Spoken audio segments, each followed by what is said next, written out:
ಅಲ್ಲಿ ನೋಡು.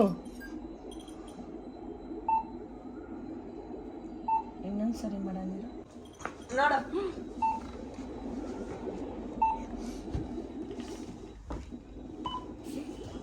ಎಷ್ಟು ದೊಡ್ಡದಿದೆ ಅಲ್ಲ ಬುಜ್ಜಿ.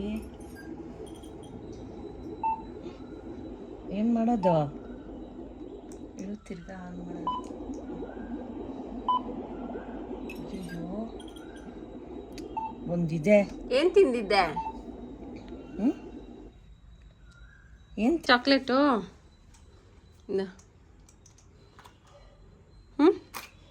ತಿಂತೀಯಾ? ತಿನ್ನು. ಬೇಡಪ್ಪ. ಬೇಡ ತಿನ್ನು. ಕೊಡು. ತಿಂತೀಯಾ? ಇಲ್ಲ ನಾನು, ಅಯ್ಯೋ ನಾನು ತಿನ್ನಲ್ಲ ಇನ್ಮೇಲೆ.